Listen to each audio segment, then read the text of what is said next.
आज हम बात करेंगे आपके ब्रेन के बारे में और आपके ब्रेन की वजह से आपको क्या-क्या बीमारियां हो सकती है। आपकी जो जवानी है ना वो तो आराम से निकल जाएगी, पर बुढ़ापा बहुत ज़्यादा दिक्कत दे सकता है अगर आज वाली वीडियो आपने ढंग से नहीं देखी और उसको नहीं समझा तो। आज जो हमारे साथ में गेस्ट है वो दोबारा से आए हैं। पहले उन्होंने हमको बॉडी के बारे में, खाने की प्रैक्टिसेस के बारे में बहुत कुछ बताया था। मैं बहुत सारी चीज़ें फॉलो भी कर रहा हूँ और आज वो हमको ब्रेन के बारे में बताएंगे कि ब्रेन की हेल्थ क्यों इतनी ज़्यादा इंपॉर्टेंट है। आज के टाइम पे लोगों को मेंटल रिलेटेड इश्यूज क्यों आ रहे हैं? बहुत सारे फैक्टर्स हैं और आप इसको मेंटल मत देखो, आप इसको फिजिकल और मेंटल दोनों देख के चलो। क्योंकि अगर आपकी बॉडी में कुछ गड़बड़ है तो उसका इम्पैक्ट आपके ब्रेन पे पड़ता है। अगर आपका ब्रेन में कोई दिक्कत है तो उसका असर आपकी बॉडी पर भी पड़ता है। सपोज करो कॉमन दिक्कत कॉन्स्टिपेशन किसी को भी हो जाती है। अगर जिस दिन आपकी कॉन्स्टिपेशन है उस दिन आपका दिन खराब जाएगा, उस दिन आप चिड़चिड़े बने रहोगे, है ना? राइट। आप सोचो कि आपका रोज रोज होता है तो आपका किसी चीज में मन नहीं लगेगा, फोकस नहीं कर पाओगे, तो आपको क्या होगा? लाइफ में जो आप अचीव करना चाहते थे वो भी रह गया। अब उससे बनेगा स्ट्रेस कि आपको वही चीज अचीव करनी थी वो नहीं कर पा रहे, अब स्ट्रेस बन रहा है। अब स्ट्रेस से आपकी स्लीप डिस्टर्ब होने लग गई। पहले आप आराम से सो पाते थे, टेंशन नहीं थी, अब टेंशन आने लगी क्योंकि काम परफॉर्म नहीं हो पा रहे, नींद डिस्टर्ब हो गई। तो अब क्या होगा कि हो सकता है कि उससे बीमारियां बननी शुरू हो जाएं। जैसे बीपी शूट अप कर गया तो किडनी की दिक्कत, जैसे हमने लास्ट टाइम डिस्कस किया था, बन जाती है। बीपी नहीं बना बट स्ट्रेस की वजह से क्या होगा, आपके नर्वस सिस्टम पे इम्पैक्ट पड़ना शुरू हो गया। आपकी जो ब्रेन की जो सेल्स हैं उनमें जो डाइंग रेट है वो बढ़ गई। तो ब्रेन अगर आपका साथ नहीं देगा तो आपकी मसल्स कंट्रोल नहीं कर पाओगे, तो आपकी बॉडी में ट्रेमर्स हो सकता है कि ट्रेमर्स आने शुरू हो जाए, गैस एसिडिटी हो सकता है कि बहुत ज्यादा बढ़नी शुरू हो जाए, तो कुछ भी आपकी वो डेवलप हो सकता है आगे। तो आपको समझना पड़ेगा कि ब्रेन और बॉडी अलग अलग नहीं है, बट इन पे काम हमें एक साथ करना पड़ता है। आपको प्रॉब्लम को आइडेंटिफाई करना पड़ता है कि प्रॉब्लम कहाँ है और क्यों आ रही है, फिर उसका हम सोल्यूशन रख पाते हैं। तो अभी कॉन्स्टिपेशन की बात करते हैं। आपने पिछली बार बताया था, मैंने आपसे बहुत बार पूछा, आपने कहा सब्जियां खा लो, कॉन्स्टिपेशन सही रहेगा सही रहेगा। कुछ ऐसी चीज़ बताओ जिसको क्विक फिक्स हो पाए, जिसकी वजह से कॉन्स्टिपेशन बेटर हो पाए। ऑल्दो मैंने देखा है कि मैंने फाइबर जब शुरू किया है तो मेरा पेट साफ रहता है। ऑल्दो पहले भी ठीक ही था, पर अभी मुझे और बेटर लगने लग गया है। एक चीज़ मैंने और शुरू करी है, रात को दूध के अंदर मैं घी, देसी घी डाल के ले लेता हूँ। चीज और करना, मॉर्निंग में ना आप ओट्स लेना, और ओट्स का जो अपने ओट्स आते हैं उसको रात को खीर बना के फ्रिज में लगा देना। सुबह आपको वो तो ठंडी ठंडी डेजर्ट की तरह मिल जाएगी। बहुत हल्का कम मीठा रखना और उसमें खूब सारे ना ड्राई फ्रूट्स डाल देना, तो वो मोर लाइक सुबह वो पुडिंग की तरह होती है। शुगर कम होती है, मिल्क भी चला गया, ओट्स भी चले गए, आपका गट हमेशा हेल्दी रहेगा क्योंकि ओट्स के अंदर फाइबर की मात्रा ज़्यादा है। इसके अंदर आप चिया सीड्स भी ऐड कर सकते हो। आपने चिया सीड लिया, उसे पानी में छोड़ दिया रात भर, मॉर्निंग में आपने उसके अंदर मिक्स किया और आप एक अच्छा हेल्दी ब्रेकफास्ट हो गया। पूरे दिन का फाइबर एक ही बारी में आ गया अंदर। अब आप पूरे दिन खाओ ना खाओ, कोई खास फर्क नहीं पड़ने वाला। तो ये बहुत छोटी छोटी ट्रिक्स होती हैं, अगर कोई इसको यूज करना ढंग से शुरू कर दे तो लाइफ चेंज हो जाती है। एक चीज़ मैंने और करी, पिछली बार आपने बताया था, मैंने क्या किया, जब रात को मैं दूध नहीं ले पाता तो मैं, भाई नहीं, पेट साफ है, हाँ, नहीं भाई पेट साफ नहीं है, ऐसे दिमाग को लग रहा है, तो मैं क्या करता हूँ, ये सब गोल ले लेता हूँ सुबह खाली पेट। वो लेके आधा घंटा छोड़ दिया, उसके बाद ऐसा लगता है फिर से लागू। एक और इसका फायदा बताऊं आपको, ईसब गोल के अंदर फाइबर है, विटामिन मिनरल्स ना के बराबर। तो अगर आप ईसब गोल ले रहे हो तो अगर आप देखोगे कि उससे ना आपकी भूख कम लगनी शुरू हो जाती है। जैसे अगर आपने दोपहर में से खा लिया तो आपको रात को भूख नहीं लगेगी क्योंकि पेट में जाके वो फूल जाता है, स्पेस ले लेता है, तो आपका वेट लॉस हो जाता है। तो ईसब गोल अच्छा है कॉन्स्टिपेशन के लिए, बट अगर आपका वेट लॉस होना शुरू हो जाए तो रोक दो। अगर ज्यादा है तो करो, बट अगर आप बहुत लीन हो, ईसबगोल खा रहे हो कॉन्स्टिपेशन को रिलीव करने के लिए, और वेट लॉस हो जाएगा। खाने से पहले ले सकते हैं थोड़ा सा इलाज, आप उसे मील रिप्लेसमेंट की तरह यूज कर लो। जैसे सपोज करो आपको मील खाना है, आपका मन है, आपको लगता है आप छोले भटूरे हैं, मुझे छोले भटूरे खाने तो हैं बट कम खाने हैं, तो मैं चीट कोड यूज करूंगा। मैं क्या करूंगा, ईसबगोल लूंगा, उसे पानी के साथ या दूध के साथ उसको इनटेक कर लूंगा। अब छोले भटूरे खाने बैठूंगा, अब खा ही नहीं पाऊंगा। तो मैंने फ्लेवर भी ले लिया और नुकसान भी नहीं होने दिया, फाइबर भी रिच कर लिया, तो आपको सारे बेनिफिट मिल गए ना। क्वांटिटी वाइज का कुछ रूल है क्या, कि दिन में 2 बार ले सकता हूँ, एक ही बार ले सकता हूँ? क्या चीज? ये सब ईसबगोल एक बार लो, इससे ज्यादा मत करो। ठीक है। और कितने टाइम तक लूँ? अरे लंबा टाइम ले सकते हो, नुकसान कुछ नहीं है ना। फाइबर है, सिर्फ वो बॉडी में जाके उसने एक्सपेंड करना है, स्टमक में जाकर इंटरसेक्स को क्लीन करते हुए उसने बाहर आ जाना है, कोई डैमेज नहीं। और टाइमिंग कुछ भी रख सकते हैं, सुबह दोपहर रात? जो मील स्किप करनी है उसमें वहां से पहले रख दो, आधा घंटा एक घंटा पहले। जैसे सपोज करो मुझे लंच नहीं करना आज, या लंच कम करना है, तो मैं उसको इस तरह से स्किप कर जाऊंगा। ठीक है, समझ गया। पेट आपको खाली नहीं रहेगा, पेट भरा हुआ रहेगा तो भूख आपको कम लगेगी, कम खाना खाओगे, कम कैलोरीज जाएंगी तो कम वेट बढ़ेगा। और हम तो हैं ही पंजाबी, हम तो सूंघ भी ले किसी चीज को तो हमारा वेट बढ़ जाता है।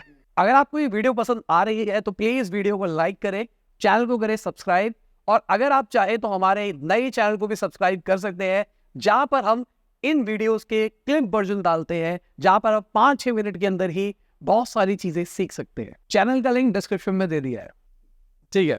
अब एक तो पेट की वजह से हो रही है, और एक एक्चुअल मेंटल स्ट्रेस या कम स्लीप की वजह से हो रही है।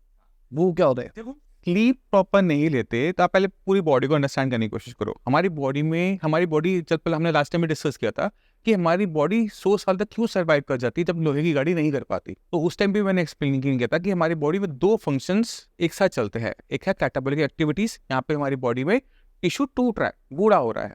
एक है एनाबॉलिक, जहाँ पे बॉडी की सिस्टम रिपेयर हो रहा है, नए सेल्स आ रहे हैं। अब ये कैटाबॉलिक एनाबॉलिक एक्टिविटीज की रेशियो में फर्क आता है। होती ये 24 घंटे 365 दिन है, बट कब क्या, जिस रात के टाइम में एनाबॉलिक एक्टिविटीज बढ़ जाएंगी, सर्दी के मौसम में एनाबॉलिक एक्टिविटीज बढ़ जाएंगी। तो ये जो अगर आप सो ही नहीं रहे, स्लीप प्रॉपर नहीं ले रहे, तो ये एनाबॉलिक एक्टिविटीज हाई नहीं हो पाती। तो बॉडी में ना डैमेज तो हो रहा है बट रिपेयर प्रॉपर नहीं हो पा रहा। तो उसकी वजह से क्या होता है कि आपके नर्वस सिस्टम को इसका इम्पैक्ट पड़ना शुरू हो जाता है। आपने कुछ देखा होगा कि यंग पीपल होते हैं, उनके हाथ पैर कांप रहे होते हैं, तो अक्सर लोग कहते हैं आप कौन सा नशा करते हो कि आपके हाथ पैर कांप रहे बिल्ली वारिया तो है, हैं, कह सकते हो आप। बट कभी कभी क्या होता है कि उसकी स्लीप इतनी डिस्टर्ब थी, स्ट्रेस था, या नींद आती नहीं थी, या कोई ऐसी हैबिट थी कि रात को बैठ के हम पूरी रात देख रहे हैं, सीरीज देख रहे हैं, नहीं सोना, या किसी से कंटिन्यूसली बातें करते जा रहे हैं, नहीं सोना। तो उस केस में क्या होता है कि जब हम इसे कुछ महीने कर लेते हैं ना, तो हमारी बॉडी इसका जवाब देना शुरू करती है। अब वो किस तरह से जवाब देगी वो डिपेंड करता है, बॉडी टू बॉडी वो सेम नहीं आता। तो उसमें एक होता है कि आपकी जो है नर्वस सिस्टम, आपका ब्रेन है, वो आपका साथ देना छोड़ देता है। तो आपकी मसल्स में ट्रेमर्स आने शुरू होते हैं, मतलब आपके हाथ पैर कांपते रहे। तो कुछ भी हो सकता है। ठीक है। तो अब मैं स्लीप के ऊपर वापस जाता हूँ, कितना टाइम आइडली सोना चाहिए? क्योंकि अगर मैं चाहता हूँ रिपेयर, मैं तो चाहता हूँ पूरी बॉडी रिपेयर हो जाए, मैं 24 घंटे सो लूंगा, सोता रहता हूँ, रिपेयर होता रहता, जवान रहूंगा जिंदगी भर। नहीं, तो वो बॉडी को वो भी नहीं पसंद। तो बॉडी क्या करती है, जैसे अगर आप सो रहे हो तो आपकी जो स्लीप अपने आप खुलती है ना, वो सबसे बेस्ट होती है। आप जितनी मर्जी कुछ सोने की कोशिश करो, एक लिमिट तक ही आप सो पाओगे अगर आप हेल्दी हो। तो अगर आपकी बॉडी में किसी टाइप की बीमारी है या बहुत ज़्यादा लेजी हो तो आपको उठने में टाइम बहुत लगेगा। तो अगर आप 8 आवर्स में आपकी नींद अपने आप खुल जाती है तो आपको कुछ करने की जरूरत नहीं है, 8 का आप 10 ले लो। बट अगर 10 घंटे से बियॉन्ड आपकी नींद जा रही है तो वो पैथोलॉजिकल है, मतलब कोई ना कोई परेशानी आपकी बॉडी में चल रही है, इसी वजह से आप इतना सो पा रहे हो। क्योंकि आपकी बॉडी जैसे ही रिचार्ज हो गई तो वो अपने आप एक्टिवेट हो जाएगी। क्योंकि कभी कभी क्या होता है कि हम सोते हैं, सुबह फ्रेश नहीं उठते। मतलब सपोज करो आपने 3 घंटे की नींद ले ली, आपको फ्लाइट पकड़नी है, एयरपोर्ट पर जाना, आपको पता है कि आपको जल्दी उठना है, तो उस दिन आपका फ्रेश नहीं होता। उस दिन पूरा दिन लगता है यार सिर दर्द हो रहा है, मुझे खाना खाने का मन नहीं कर रहा, मुझे एसिडिटी हो रही है। और जिस दिन आप पूरा दिन सोकर काम पर आते हो ना, उस दिन बढ़िया जाता है, लोग अच्छे मिलते हैं, है ना। कोई चीज़ खराब भी हो रही होती है ना, तो लगता है यार चल संभाल लेंगे। अगर यही दिन खराब हो और कोई छोटी सी चीज़ हो जाए तो क्या तो गुस्सा निकल जाता है। तो आपका कंट्रोल जो होता है अपने ब्रेन के ऊपर, अपने इमोशंस के ऊपर, वो चला जाता है। तो अपने गट को हेल्दी रखना, अपनी स्लीप को प्रॉपर रखना, अपनी पूरी बॉडी को ठीक रखने का ही हिस्सा है। तो आपको अपनी पूरी बॉडी पे काम करना होता है, ब्रेन पर भी और बॉडी पर भी। सिर्फ ब्रेन पे मत करो, बॉडी को छोड़ दिया वो मत करो, साथ साथ। अगर आप अपने घर का वास्तु करना चाहते हैं या न्यूमरोलॉजी से जानना चाहते हैं अपने बारे में, कैसा रहेगा आपका आने वाला साल, कैसा रहेगा आपका करंट ईयर, तो आप हमारी ऐप को डाउनलोड कर सकते हैं, link in the description. Sleep के ऊपर 2 केसेस की बात करके चलते हैं जो कॉमन है। एक, रात को नींद नहीं आ रही है, तो इसके लिए क्या कर सकते हैं? अगर आपको नींद नहीं आ रही है तो आपको थोड़ा सा उसमें हिस्ट्री में जाना पड़ेगा कि पेशेंट की एज क्या है। अगर पेशेंट की एज है 60-70 साल, तो जैसे जैसे हम बूढ़े होते हैं हमारी नींद कम होती चली जाती है। तो अक्सर क्या होता है कि हमारे पेरेंट्स, हमारे ग्रैंड पेरेंट्स तो 3-4 घंटे सोते उठ जाते हैं, बैठे रहेंगे, पूजा करते रहेंगे। तो वो एक एजिंग की प्रोसेस के अंदर हो रहा है। एक हो रहा है कि सपोज करो मेरी एज है 25 और मैं रात को सो नहीं पा रहा, मुझे स्ट्रेस भी नहीं है, तो वहाँ पे कंडीशन है, वो एक डिजीज़ है, उसको आपको सॉल्व करना पड़ेगा। तो अगर आप सॉल्व कर लेते हो तो आपकी प्रॉब्लम सॉल्व। अब ये प्रॉब्लम कहाँ जनरेट हो सकती है उसको भी हम रफली मैं आपको एक आइडिया दे देता हूँ। अगर सपोज करो कि आपको नींद नहीं आ रही है और आप डिनर स्किप कर रहे हो, तो वो डिनर स्किप करने की वजह से भी हो सकता है कि आपको स्लीप डिस्टर्ब हो जाए, क्योंकि आपका स्टमक बिल्कुल एम्प्टी था, है ना, तो स्लीप डिस्टर्ब आएगी। अगर आपने ज़रूरत से ज़्यादा ब्राउजिंग कर ली या फिर आपने इंस्टाग्राम चला लिया, रील्स देख ली, तो 3 बजे के बाद आप नोटिस करोगे कि नींद आती कम है, 2 बजे तक सो गए 2 ढाई तक, 3 जैसे क्रॉस होते हैं रात के, उसके बाद अगर आप सोने की कोशिश करोगे, नींद आपको आना मुश्किल लगता है कि ओके ठीक है मुझे अब कुछ हेल्प की ज़रूरत है, तो वो हो जाता है, वो बॉडी की साइकिल है, तो आप उसको कभी भी क्रॉस मत होने दो, 3 मत बजने दो रात के। कहने का मतलब ये है, इन चीज़ों का आप ध्यान रखोगे, स्लीप आपकी परफेक्ट। तो जैसे वेस्टर्न में होता है कैलेमन टी या कुछ ये डाल के दूध पी लो तो नींद अच्छी आती है। ते वो इसको आप यूज़ कर सकते हो, जैसे कैमोमाइल टी आती है, इसको आप यूज़ कर सकते हो, वरना हम एक सप्लीमेंट में जो सजेस्ट करता हूँ वो है मेलाटोनिन। अब मेलाटोनिन जो है ये एक ऐसा केमिकल है जो हमारे आइज़ में रिलीज होता है। कब रिलीज होता है? जब हमारे आइज़ के लेवल से ऊपर अंधेरा हो जाता है, यानी सन जब सेट होगा तो ये रिलीज होना स्टार्ट होगा, इसी वजह से हमें रात को नींद आती, दिन में नींद नहीं आती। ठीक है, ये आपका एक बड़ा क्वेश्चन का आंसर मैंने दे दिया। दूसरा ये होता है कि तो आपने क्या करना है, लाइट कभी भी अगर कमरे में हो तो सारी ऊपर की ऑफ कर दो, क्योंकि अब क्या होता है अब सब आर्टिफिशियल लाइट्स में रह रहे हैं, तो आर्टिफिशियल लाइट की वजह से रात ऊपर से रही है तो इतने रिलीज नहीं हो पाता। तो पहला काम कमरे को अंधेरा करना, लाइट जलानी है फुटिंग की, इसी वजह से बेडरूम्स के अंदर फुट पे नाइट लाइट होती है, ऊपर नहीं होती। दूसरा कंसेप्ट आपको समझ में आ गया, ठीक है। अब जब आप मेलाटोनिन सप्लीमेंट लेते हो तो बेसिकली आप क्या कर रहे हो कि आईज में जो मेलाटोनिन रिलीज हो रहा है उससे रिप्लेस कर देते हो आर्टिफिशियल तरीके से, क्योंकि बॉडी का ही हिस्सा है, बॉडी का ही टाइप होता है, तो आपको किसी टाइप का नुकसान नहीं करता। तो जैसे ही आप वो सप्लीमेंट लेते हो आपको बहुत अच्छी नींद आ जाती है। अगर आपको स्ट्रेस है तो कैमोमाइल टी बहुत अच्छा काम कर जाती है, क्योंकि आपको फोकस करने में हेल्प करती है। बट कभी भी किसी भी डिजीज का हमने ट्रीटमेंट करना होता है तो हमें उसके रूट कॉज पर जरूर जाना होता है। आपकी नींद डिस्टर्ब है स्ट्रेस से, तो आप इसे कैमोमाइल टी से ठीक नहीं कर पाओगे। पॉइंट समझ में आया? अगर स्लीप डिस्टर्ब है आपकी, दोबारा से हम स्ट्रेस ले लेते हैं, तो आप इसे मेलाटोनिन से ठीक नहीं कर पाओगे। वो सपोर्ट दे देगी बट उसे ठीक नहीं कर सकती। ठीक, वो कब करेगी? जब आप इसको स्ट्रेस को दूर करोगे। दूसरा एक बहुत अच्छा तरीका ये होता है कि हम क्या करते हैं, पूरे दिन बैठ के काम करते हैं, घर पर जाते हैं, टीवी चलाते हैं और सोने की कोशिश करते हैं।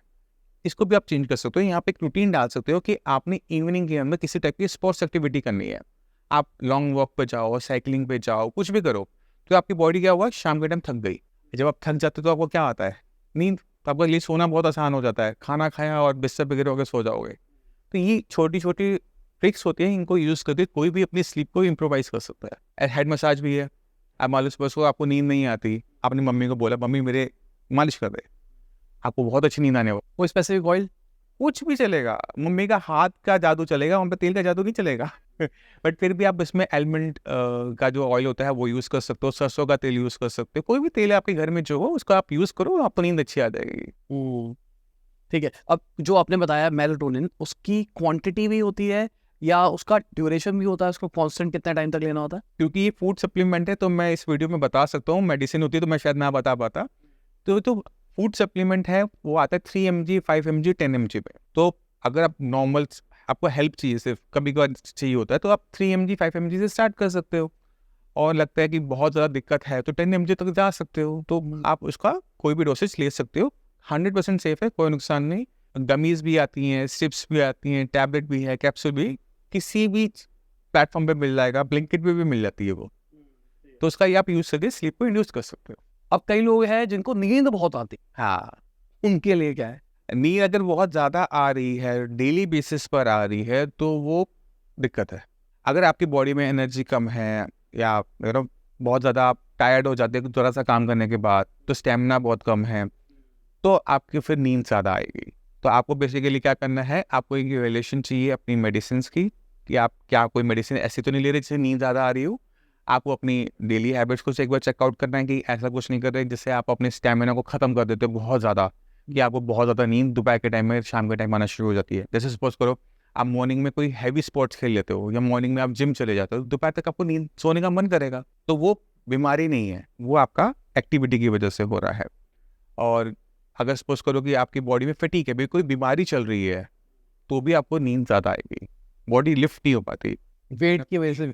हाँ, वेट भी हो सकता है, शुगर हो सकता है, कि डायबिटीज़ की वजह से आपको नींद बहुत ज़्यादा आ रही हो। तो बहुत सारे फैक्टर्स होते हैं, तो वो हमें फाइंड आउट करने पड़ते हैं कि इस पेशेंट के पीछे, इस पर्टिकुलर पेशेंट के पीछे रीज़न क्या है। जैसे आपने शुगर बताया, शुगर हो सकता है या फिर हीमोग्लोबिन की वजह से भी हो सकता हाँ, अगर आपका हीमोग्लोबिन लेवल मान लो बहुत लो है, तो आप बहुत थके थके फील करोगे, क्योंकि आपकी बॉडी में रेड ब्लड सेल्स ही नहीं है, तो ऑक्सीजन कैरिंग कैपेसिटी बॉडी की बहुत कम होती है, ब्लड की बहुत कम हो जाती है, तो ब्रेन तक ऑक्सीजन ही नहीं जा रहा। अब ब्रेन तक ऑक्सीजन प्रॉपर नहीं जा रही, मान लो कि 95 सेचुरेशन होती है, 90 या 80% रह रही है, तो आप थके थके महसूस करोगे, आपका मन करता है मैं सो जाऊं, क्योंकि बॉडी अपनी एनर्जी को कंजर्व करना चाहती है, वो अपने ऑक्सीजन को कंजर्व करना चाहती है और वो अपने वाइटल ऑर्गन्स को जिंदा रखना चाहती है, इसलिए आपको सुला देगी। ठीक है, अब स्लीप हो गया। दूसरी प्रॉब्लम है स्ट्रेस। स्ट्रेस के लिए क्या कर सकते हैं? स्ट्रेस के लिए आपको समझना पड़ेगा कि स्ट्रेस क्यों और किस वजह से। तो स्ट्रेस बहुत सारे टाइप का है, डिफरेंट डिफरेंट वजह से होता है, कभी वो पैसे का, कभी वो रिलेशनशिप का है, तो उसे सॉर्ट करो, देखो कि कहाँ प्रॉब्लम है, सॉल्व तो करना ही पड़ेगा। स्ट्रेस में कोई मेडिसिन अच्छा काम नहीं करती, वहाँ पर आपको अपने सोचने का तरीका, चीज़ों को हैंडलिंग, टाइम मैनेजमेंट, ये सीखना पड़ता है। काउंसलिंग की जरूरत होती है बेसिकली आपको, क्योंकि स्ट्रेस अननेसेसरी नहीं हो रहा होगा, या तो आप काम टाइम पे करते नहीं हो, लेजी हो, तो काम आपका पाइल अप हो जाता है, या आपका टाइम मैनेजमेंट बहुत खराब है, या अपने आप को शेड्यूल नहीं करते, या चीज़ों को आप भूल जाते हो, या फिर रिलेशनशिप में बहुत खराब हो, तो कोई ना कोई तो रीज़न है स्ट्रेस का, उसको आपको हैंड ऑन ही लेना पड़ता है। कोई मेडिसिन या कोई नुस्खा इसमें काम नहीं करता। और मेरे साथ क्या होता है कई बार ना, कुछ इवेंट होता है, मान लो किसी बड़े इवेंट में जा रहा है अगले दिन, तो मेरे दिमाग में वही चलता रहता है, उस चक्कर में सो नहीं पाता, और मैं अगले दिन फ्रेश भी रहता हूँ। हाँ देखो, अब फ्रेश रहते हो क्योंकि आप उस टाइम में एक्साइटेड फॉर्म में होते हो, जैसे ही वो इवेंट खत्म होता है तो सारी नींद एक ही बारी में आ रही होती है, राइट।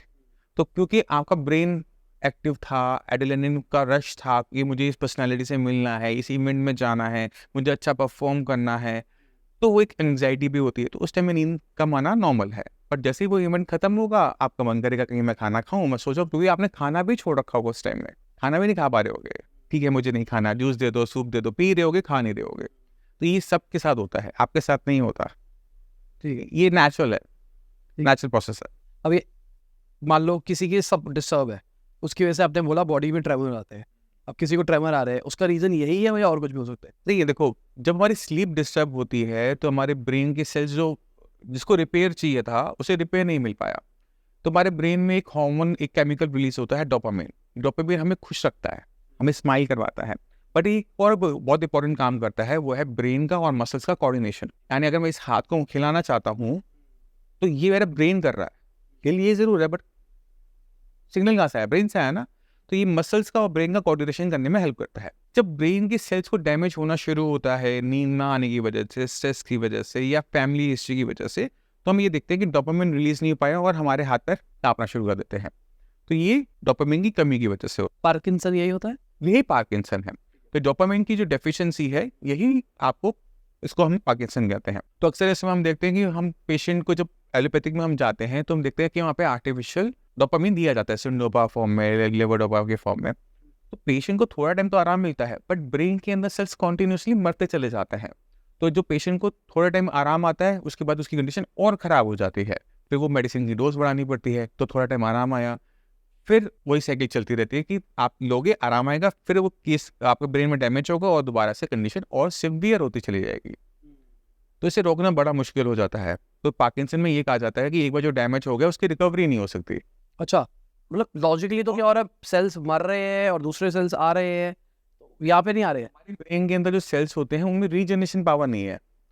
यानी हम जब पैदा हुए थे, मान लो कि मेरे दिमाग के अंदर 1 करोड़ सेल थे, तो आज भी वो 1 करोड़ ही होंगे, 1 करोड़ एक नहीं हो सकते, एक नया सेल पैदा नहीं हो सकता हमारे पैदा होने के बाद। और अगर 90 लाख रह गए, तो 90 लाख ही रह गए, वो 1 करोड़ वापस नहीं जाएगी? नहीं, वो जा नहीं सकते, जो मर गया वो मरा ही रहेगा, बट जो मरने वाला है, जिसने अपना काम करना बंद किया है, उसको तो बचाना आपका फर्ज बनता है। वो कैसे होगा? आपको पहले तो वो कारण हटाना पड़ेगा जिसकी वजह से वो नुकसान हो रहा है। तो सपोज करो कि आपको नींद ना लेने की वजह से, नींद कम आने की वजह से आपकी दिक्कत बड़ी है, पार्किंसन आपको हुआ है, तो पहला काम आपका क्या आ जाएगा कि आपका स्लीप को ठीक किया जाएगा कि आप 8 से 10 घंटे सो जाओ। आपको कोई इसका नुकसान तो होने वाला नहीं है, तो पहला काम ये। दूसरा काम आपको ये करना पड़ेगा कि अब 1 करोड़ में से 90 लाख सेल आपके जिंदा है, अब इन सेल की जो एफिशिएंसी है उसको बढ़ाना है। जो नुकसान मर गए हैं वो मरे ही रहेंगे, वो जिंदा नहीं होने वाले किसी कीमत में, बट 90 लाख मैटर करता है ना। 10% ब्रेन डैमेज हुआ है, 90% तो अभी भी जिंदा है। तो ब्रेन में ना एक हम कहते हैं मैकेनिज्म होता है जिसको हम कहते हैं न्यूरोप्लास्टिसिटी। अब न्यूरोप्लास्टिसिटी आपकी लैंग्वेज में नेटवर्किंग है। तो जैसे किसी इंसान की नेटवर्किंग जितनी सॉलिड होता है वो उतना ही ऊपर क्लाइम करता है, वैसे ब्रेन में जो सेल्स हैं उनका नेटवर्क अपने आसपास के सेल्स से होता है, और इनके बीच में जो नेटवर्किंग है इसको हम इंटरडेंड्राइट कनेक्शंस कहते हैं। तो ये जितने ज़्यादा बने हुए होंगे ब्रेन उतना डेवलप होगा। तो इसी वजह से आप देखते हो कि कुछ लोगों का जो IQ लेवल होता है वो नेक्स्ट लेवल होता है, हम जैसा नहीं होता, हमसे बहुत ऊपर होते हैं। और कुछ लोग ऐसे होते हैं कि छोटी छोटी बात भी समझ नहीं पाते। तो हमें लगता है कि उन्होंने मेहनत नहीं करी, वो बात सही है, बट मेहनत ना करने की वजह से उनके ब्रेन में क्या हुआ कि उनके ब्रेन में जो कनेक्शन है वो नहीं बन पाए, जो उनकी कॉम्प्लेक्सिटी थी ब्रेन की वो नहीं बन पाई, नेटवर्किंग नहीं हो पाई। तो इस वजह से उनके लिए छोटी सी बात को समझना मुश्किल होता है, और कुछ के लिए वो बहुत लगता है यार बच्चों वाली बात है। तो हमने 90 लाख सेल्स को वो ताकत देनी होती है कि वो अपनी नेटवर्किंग को बढ़ाएं। जितना वो डेवलप होंगे उतना वो अच्छा काम कर पाएंगे, और इस मैकेनिज्म को हम कहते हैं न्यूरोप्लास्टिसिटी। तो यहाँ पे एक सवाल निकल के आता है, नॉर्मली न्यूरोप्लास्टिसिटी लॉजिकली बच्चे जब छोटे हो तभी करवानी चाहिए, मतलब तभी ध्यान देना चाहिए नहीं, न्यूरोप्लास्टिसिटी तो बच्चों में तो अपने आप ही नेचुरल तरीके से हो रही है ना। अब एक छोटा बच्चा जो बोल नहीं पा रहा, चल नहीं पा रहा, उसका ब्रेन कैसे डेवलप हुआ? वो न्यूरोप्लास्टिसिटी से हुआ। तो जैसे जैसे हम ऊपर की तरफ हमारी एज बढ़ती है तो हमारी ब्रेन के अंदर न्यूरोप्लास्टिसिटी स्लो डाउन होनी शुरू हो जाती है, और एक एज पर आकर वो बंद हो जाती है। एक बार वो बंद हो गई तो उसको आप नेचुरल तरीके से स्टार्ट नहीं कर सकते। तो मतलब अगर कोई बच्चा, मैं यहाँ पे नंबर लाने की बात नहीं कर रहा हूँ, कोई बच्चा 18-19 साल का और बहुत स्मार्ट है, IQ वाइज हम बात करके चल रहे, दिमाग बहुत मस्त चलता है, इसका रीज़न ये भी हो सकता है बचपन में उसने जो भी माहौल में रहा या जिसमें भी रहा उसकी वजह से उसकी न्यूरोप्लास्टिसिटी बेटर हो गई, इसकी वजह से। दो रीज़न है। एक है एक्सपोजर, कि हमने किन किन चीज़ों को देखा हुआ है। सपोज करो कि आप आज कैलकुलस पढ़ना शुरू करोगे या वैदिक मैथ्स पढ़ना शुरू करोगे तो बच्चा ऑटोमेटिक तरीके से उस फील्ड में अच्छा हो जाएगा, कैलकुलेशन में। बट इसका मतलब ये नहीं कि वो साइंस में भी अच्छा हो जाएगा। तो हमारे ब्रेन में डिफरेंट डिफरेंट सेगमेंट्स होते हैं जो पर्टिकुलर टास्क को परफॉर्म करते हैं। तो अगर आप मैथ्स पढ़ रहे हो तो आपका लॉजिक अच्छा हो रहा है, अगर आप लिटरेचर में अच्छे हो तो आप क्रिएटिव ज़्यादा हो रहे हो, तो आपका डिफरेंट एरिया उस पर डेवलप हो रहा है। तो डिपेंड करता है कि आपको एक्सपोजर किस चीज़ का मिल रहा है। जैसे अगर हम बैठ के बात कर रहे हैं, बच्चे हमारे साथ बैठे हुए, हम बात कर रहे हैं शेयर मार्केट की, स्टॉक्स की, तो वो स्टॉक्स पे अच्छे हो जाएंगे क्योंकि उनको उसका एक्सपोजर मिला। तो पहली चीज़ है एक्सपोजर। अब एक होता है कि आपने एक्सपोजर तो दिया बट उसे वो ग्रैस्प नहीं कर पाया, तो वहाँ पर वो दिक्कत ब्रेन की होती है। मेरी बेटी अभी 3-3.5 साल की है, वो फ़ोन खोल लेती है, कैमरा खोल लेती है, hi guys welcome Sahil Khanna talk show, my self Yuvika Khanna, और रीले बना बना के डालती है। उस मेरे को नहीं आते फिल्टर लगाने, वो 3-3.5 साल के बच्चे को फिल्टर लगाने आते हैं। उन्होंने आपको बढ़ते काम करते हुए देखा, हो सकता है वो आपके साथ ऑफिस भी आए, तो जब उन्होंने आपको काम करते हुए देखा तो उनका मन किया कि मैं भी कुछ पापा की तरह करके दिखाऊं। तो उन्होंने इसको एक्सप्लोर करना खुद ब खुद शुरू किया और उन्होंने वो कर भी लिया। क्योंकि आज के डेट में जो बच्चे हैं तो पहले के कंपेरेटिव में स्मार्ट है क्योंकि उनका एक्सपोजर अच्छा है। हम कहते हैं ना कि आज के बच्चे क्यों इतने तेज हो रहे हैं, वो तेज इसलिए हो रहे हैं क्योंकि उनको बहुत यंग एज में एक्सपोजर मिल जाता है। मैं जब पैदा हुआ था मेरा मोबाइल तो था नहीं, आया भी नहीं था, है ना, वो सेम आपके लिए भी। मगर आज के बच्चे जब पैदा होते हैं मम्मी कहती चुप होने के लिए ले तो रील देख, है ना, तो एक्सपोजर मिल गया। उस एक्सपोजर को वो यूज़ करते हुए आगे चीज़ें डेवलप कर लेते हैं। तो क्या हम ये कह सकते हैं किसी बच्चे को एक्सपोजर मिल रहा है आज, जो उनको पेरेंट्स देख रहे हैं जिनके बच्चे छोटे हैं, अगर वो अपने बच्चों को एक्सपोजर देता है उनको फ्यूचर पार्किंसन नहीं होगा? नहीं नहीं नहीं, मैं ये कहना चाहता हूँ कि आप बच्चों में जो आप एक्सपोजर दोगे बच्चों का ब्रेन उस तरह से डेवलप होगा। पार्किंसन तो तब होगा जब या तो उनका फैमिली हिस्ट्री हो, स्ट्रेस बहुत ज़्यादा पैदा कर ले किसी टाइप का, या फिर हम स्लीप डिस्टर्ब हो जाए। ये 3 मेजर कारण है। कॉन्स्टिपेशन भी बहुत बड़ा रीज़न है पार्किंसन होने का। ठीक है, तो अभी इंडिया के अंदर जो बढ़ते हुए जो केसेस आ रहे हैं, पहले ये यूएस की बहुत बड़ी बीमारी होती थी।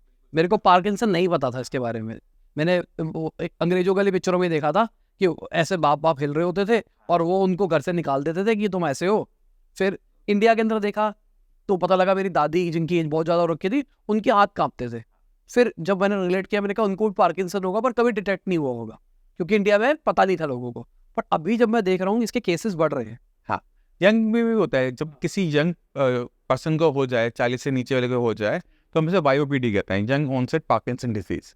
तो इसमें क्या हो रहा है कि ब्रेन की जो एज है, एजिंग जो प्रोसेस है वो फास्ट चल रहा है, ब्रेन जल्दी डेटोरेट कर रहा है। तो सिम्टम क्या आ रहे हैं? बूढ़े वाले, हाथ पैर कांपना। 70 के बाद जो होता है वो हो रहा है 30 में, क्योंकि ब्रेन में रिपेयर नहीं हो पा रहा। अगर ब्रेन की रिपेयर होना शुरू होता रहेगा जैसे नॉर्मल सबका होता है तो बॉडी आराम से सर्वाइव करेगी, ब्रेन भी अच्छी तरह से लंबा सर्वाइव करेगा। तो इसके कुछ सप्लीमेंट्स होते हैं पार्किंसन के लिए अगर किसी हाथ पांव कांप रहे थे? नहीं, कोई सप्लीमेंट नहीं है इसके अंदर, आपको मेडिसिन पे ही जाना पड़ता है। इसमें आपको ध्यान रखना पड़ता है कि जो फैक्टर जिसकी वजह से आपको दिक्कत हो रही है उनको पहले आप रिमूव करोगे, उसके बाद आप आपका ब्रेन जो है उसको आप थोड़ा सा सप्लीमेंट पुश करोगे कि वो न्यूट्रिशन अपना प्रॉपर तरीके से ले। फूड पे ध्यान रखना है, आप क्या एक्टिविटी कर रहे हो उस पर ध्यान देना है, किन लोगों के बीच में रह रहे हो वो भी ध्यान देना होता है इसमें। क्योंकि अगर सपोज करो कि मैं ठीक होना चाहता हूँ बट मेरी फैमिली में कुछ ऐसा है कि मैं उनके साथ रहना पसंद नहीं करता, मैं हर टाइम कहता हूँ कि मेरे सामने क्यों आने, किस वजह से आने, अच्छे लोग नहीं है मान लो, तो आप रिकवर नहीं कर पाओगे। आपको वो फ्रेंड्स चाहिए होंगे, वो सर्कल चाहिए होगा जिनमें आप अपनी बातों को रख सको, आप उनसे चीज़ें सीख सको, आपको वहाँ जाना पसंद हो, तभी आप उसमें रिकवर कर पाओगे। तो क्या ये चीज़ इररिवर्सिबल है? पार्किंसन जो है वो रिकवर फुली नहीं होता। जो ब्रेन के अंदर सेल डेड हो गए हैं वो डेड ही रहेंगे, आप उनकी रिकवरी के बारे में मत सोचो क्योंकि वो पॉसिबल नहीं है। अब जो आपके हेल्दी सेल्स हैं जो मर रहे हैं रोज, उनको आपको पहले कंट्रोल करना है कि वो और सेल में डैमेज में कन्वर्ट ना हो, और जो आपका पार्किंसन है वो आगे प्रोग्रेस ना करे। और जो आपके एग्जिस्टिंग सेल्स हैं उनको अपने ताकत देनी होती है कि वो अच्छा परफॉर्म करे और आपकी जो पार्किंसन की जो सिम्टम्स है वो कम होने शुरू हो जाए। ठीक है, तो अगर किसी का हाथ काँप रहा है किसी लेवल पे, हाथ काँपने के बाद में उसकी जीभ में भी दिक्कत आएगी, बाकी जगहों पे भी दिक्कत आएगी, तो जितना हाथ काँप रहा है उतना ही हाथ काँपता रहेगा आगे भी? नहीं, वो रिकवर हो जाता है टू सर्टेन लिमिट। ठीक है, तो सिम्टम्स जो होते हैं वो डिपेंड करता है कि ब्रेन के किस हिस्से के जो सेल्स हैं वो डैमेज हो रहे हैं। तो नॉर्मली हमें जब पता लगता है किसी को कि इसे पार्किंसन हो रहा है तो वो अपने हाथ पैर से देख पाता है कि इसके हाथ पैर स्टेबल नहीं, वो काँप रहे हैं। अब अगर आपका पार्किंसन आगे और बढ़ता है तो आपकी स्पीच में दिक्कत आनी शुरू होती है कि आपके वर्ड्स क्लियर नहीं होते। तीसरा जो सिम्टम हमें देखने को मिलता है कि पेशेंट की जो स्पीड है काम करने की वो स्लो डाउन हो जाती है। चौथा ये होता है कि जो उसकी स्लीप का इशू था वो और बड़ा होने लग गया। तो ये कुछ सिम्टम्स हैं जो हमें बताते हैं कि पार्किंसन आगे की तरफ बढ़ रहा है, मेडिसिन फेल होना शुरू हो जाती है, ये एक और सिम्टम। तो अगर किसी को पार्किंसन है तो उसको क्या रूटीन रखना चाहिए ताकि वो आगे ना बढ़े? तो आपको फैक्टर्स पहले आपने पकड़ लिए कि आपको फैक्टर से बाहर निकलना है, तो मैं जो अपनी रूटीन अपने पेशेंट्स को समझाता हूँ आप उसको समझने की कोशिश कीजिएगा। तो पहली चीज़ है डाइट।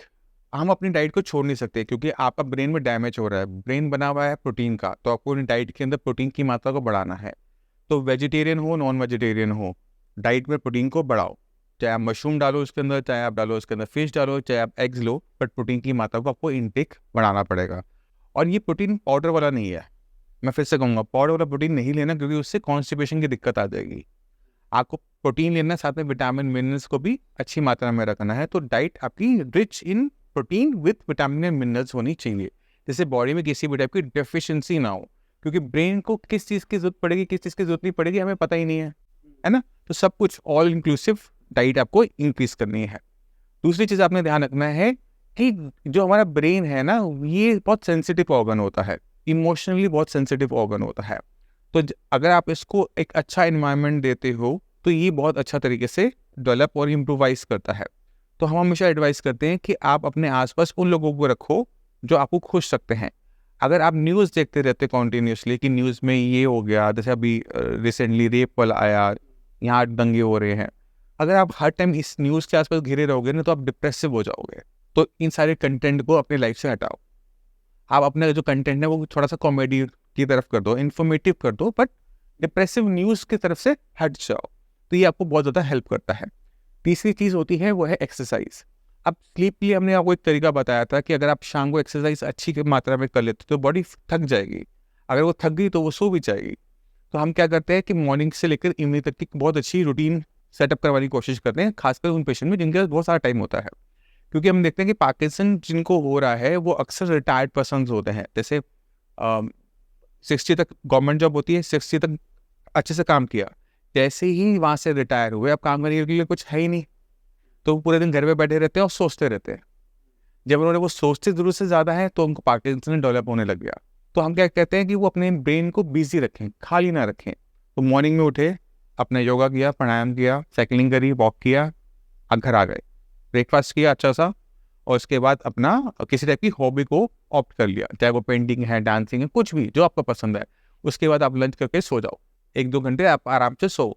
उसके बाद जब आप उठते हो देखते हो फ्रेश, चाय वाय पी, उसके बाद आप जाओ अपनी एक्सरसाइज पे, किसी स्पोर्ट्स क्लब चलेगा या कोई भी टाइप की अपनी फिजिकल एक्सरसाइज करी, तो उससे आपकी बॉडी थक जाएगी।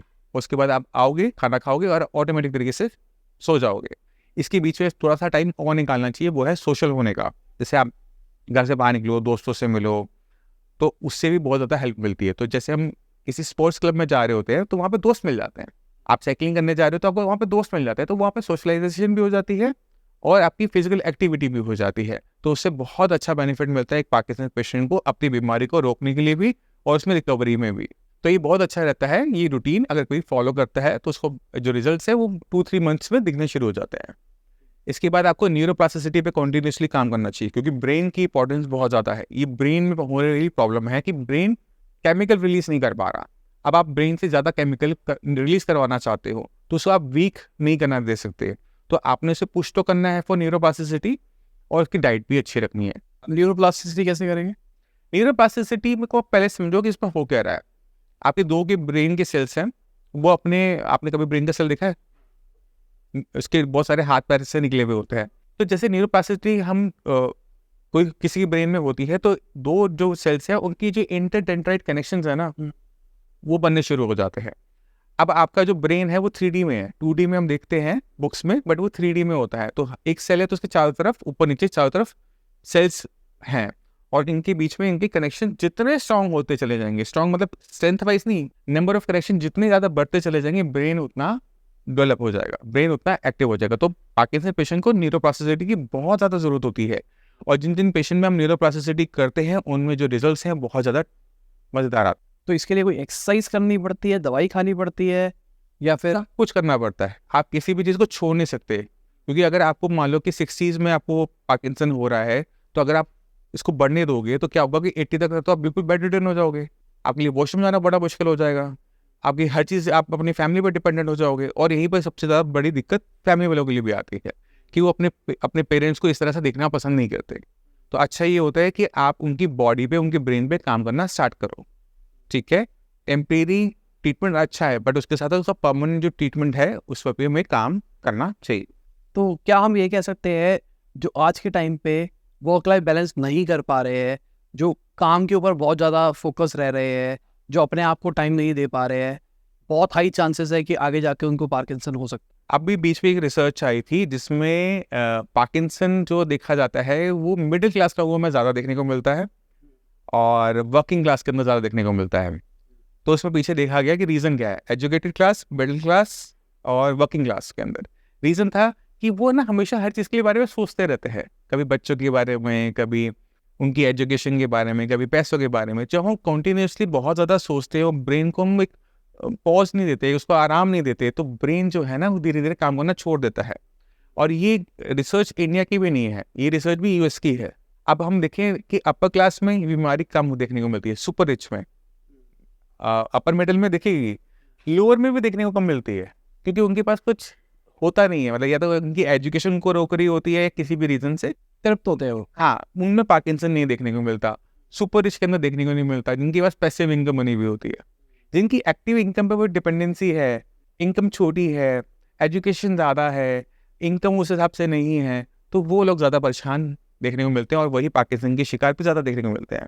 तो अगर कोई हमको देख रहा है, उसको लाइफस्टाइल कैसा जीना चाहिए जिसकी वजह से उसको फ्यूचर में पार्किंसन ना हो? तो मैं अपने सारे पेशेंट्स को यही एडवाइस करता हूँ कि पहले तो आप लाइफ का एक बहुत बड़ा जो ज़रूरी चीज़ है वो सीखो, वो है खुश रहना। आपके पास जो है जैसा है उसमें खुश रहो। सेटिस्फेक्शन जब आ जाती है तो आपके जो मेंटल डिसऑर्डर्स है वो कम होने शुरू हो जाते हैं, पार्किंसन भी उनमें से एक है।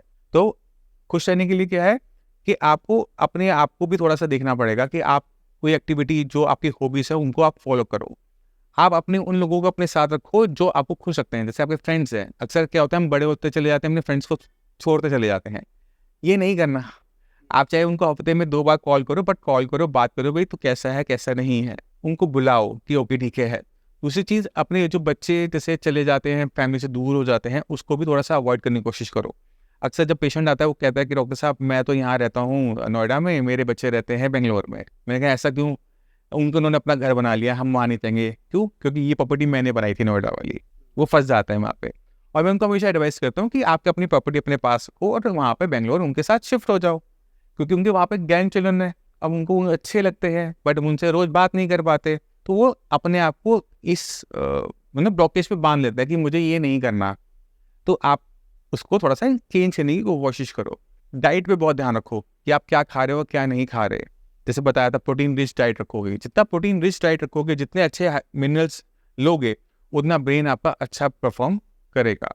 तो ये अगर चीज़ें हम कर लेते हैं, साथ में आखिरी स्लीप, अगर आपने स्लीप अच्छी कर ली, आपको कोई नहीं रोक सकता कि आपको पार्किंसन हो जाए। कोई नहीं, कभी नहीं होगा आपको पार्किंसन। तो सबसे पहले थैंक यू बहुत मज़ा आया, बहुत नई चीज़ें पता लगी है और ये पता लगा है कि भाई थोड़ा स्ट्रेसफुल लाइफ कम करनी है, तो जो अभी मैं आजकल ज़िंदगी जी रहा हूँ ज़्यादा अच्छी है। हाँ पहले वाली खराब थी। नहीं मतलब मैं देखो आपको समझने वाली बात है कि बीमारियां फ्यूचर में बढ़ने वाली है और अगर आप अपनी बॉडी पे अपने ब्रेन पे कॉन्टिन्यूसली काम करते रहोगे तो आप बीमारियों से बच जाते हो। अगर आपने जो कमाया है उसको आप तभी यूज़ कर पाओगे ना जब आपके पास आपकी हेल्थ होगी। वेल्थ का भी तभी फायदा है। अब एक दो केस समझो, आपके पास रिलायंस का जो है मार्केट कैप 9 लाख करोड़ है, मैं आपको 9 लाख करोड़ देता हूँ बट आपको मैं साथ में बीमारी देता हूँ बड़ी, वो लेना पसंद करोगे? या मैं आपको एक बहुत अच्छी बॉडी बहुत अच्छी हेल्थ देता हूँ और मैं आपको देता हूँ कि 9 लाख रुपए, क्या लेना पसंद करोगे? बीच का कुछ, मैं दोनों में कुछ नहीं हूँ। बीच का ना, तो ये बताता है कि आपको अपनी बॉडी भी रखनी है और आपको वेल्थ के पीछे भी जाना है। जब आप ये दोनों चीज़ें साथ में रखते हो तो ही आप उस वेल्थ को एंजॉय कर पाओगे, वरना नहीं कर पाओगे। इसी वजह से जो हमारे बड़े बूढ़े कह गए कि हेल्थ इज़ वेल्थ, तो वो गलत नहीं है। हम एक यंग एज में होते हैं तो हमें लगता है कि यार हेल्थ किक है, अभी तो मैं बहुत यंग हूँ, अभी तो मुझे कोई बीमारी नहीं होंगी, बट ये सबसे बड़ी गलतियों में से साबित होता है बहुतों के लिए। तो आप अपनी हेल्थ को अंडरस्टैंड करने की कोशिश करो, आप हेल्थ को प्रायोरिटी में रखो और वेल्थ को बाद में रखो। एक स्टेप नीचे, बहुत ज़्यादा नीचे जाने की जरूरत नहीं है, सिर्फ एक स्टेप नीचे, ठीक है? तो अगर जिस दिन आपने हेल्थ को हाईएस्ट प्रायोरिटी में रखा तो आपकी बॉडी कभी भी आपका नुकसान नहीं उठाएगी, ना आपकी बॉडी आपका साथ देगी लंबे टाइम तक। तो आप जो वेल्थ कमा रहे हो उसे यूज़ तो कर पाओगे, इंजॉय तो कर पाओगे। तो आपको हेल्थ को हाईएस्ट प्रायोरिटी में रखना चाहिए। ठीक है, थैंक यू। तो इसी के साथ में आज की वीडियो खत्म होती है। उम्मीद करता हूं आपको मजा आया होगा। लाइक कर देना, शेयर कर देना, कमेंट करना वीडियो कैसी लगी। बाय, गुड नाइट, खुदा हाफिज़, गुड मॉर्निंग, गुड आफ्टरनून, जब भी वीडियो देख रहे हैं। जय हिंद, वंदे मातरम, दुआ में याद रखना।